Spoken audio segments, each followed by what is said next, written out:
News 18 প্রাইমে বাজে খবরের দিকে নজর রাখবো। মুরগি নিয়ে গন্ডগোলে বাবা ছেলে খুন, পারিবারিক বিবাদের জেরে বাবা ছেলে খুন। ঝাড়গ্রামের নয়াগ্রামে সিংহদুই এলাকার ঘটনা। মুরগি নিখোঁজ হওয়ায় দুই পরিবারের ঝামেলা, আর তারপরেই লাঠি কাঠারি নিয়ে হামলা। পারিবারিক বিবাদের জেরে খুন বাবা ছেলে। রাজু আরো বিস্তারিত জানাতে পারবেন। রাজু, সেই সামান্য বিষয় নিয়ে ঝামেলা থেকে এত বড় একটা কাণ্ড।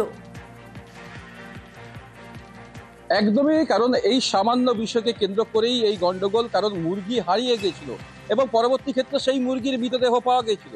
সেই মুরগির মৃতদেহ দিয়ে তুলকালাম কাণ্ড, দুই পরিবারের মধ্যে গন্ডগোল এবং তারপরেই ধারালো অস্ত্র দিয়ে এলো পাতাড়ি কোপ, আর তাতেই মৃত্যু হয়েছে বাবা ও ছেলের।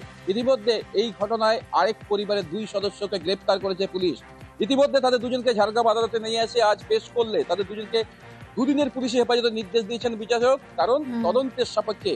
ইতিমধ্যে এই ঘটনায় যেমন শোকের ছায়া এলাকায়, ঠিক তেমনই আবার সামান্য এই মুরগিকে কেন্দ্র করে এই বচসা এবং মারামারি এবং তাতেই খুন, যা নিয়ে এরা কি একে অপরের প্রতিবেশী নাকি এদের মধ্যে কোনো আত্মীয়তা রয়েছে?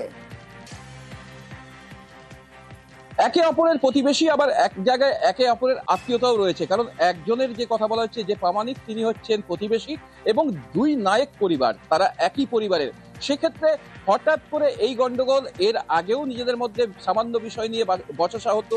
সেক্ষেত্রে এবারও সেই মুরগি হারাটাকে কেন্দ্র করে তারা মনে করেছিলেন যে তাদের মুরগি হয়তো তারা মেরে ফেলেছে, এদের উপর অভিযোগ আছে এবং সেই অভিযোগের ভিত্তিতেই দুই পক্ষের মধ্যে গন্ডগোল এবং তাতেই ধারালো অস্ত্র নিয়ে এলো পাতাড়ি কোপ মারা হয়। এবং তারপরেই ঘটনাস্থলে গুরুতর আহত অবস্থায় দুজন যখন পড়ে থাকে, নয়াগ্রাম থানার পুলিশকে খবর দিলে নয়াগ্রাম থানার পুলিশ এসে তাদের দুজনকে গুরুতর আহত অবস্থায় নয়াগ্রাম সুপার স্পেশালিটি হাসপাতালে নিয়ে গেলে তাদেরকে মৃত বলে ঘোষণা করা হয়। এবং তারপরেই এই ঘটনায় এই দুই অভিযুক্তকে গ্রেপ্তার করেছেন পুলিশ এবং আজ তাদেরকে দুজনকেই আদালতে পেশ করলে দুদিনের পুলিশি হেফাজতের নির্দেশ দেওয়া হয়েছে।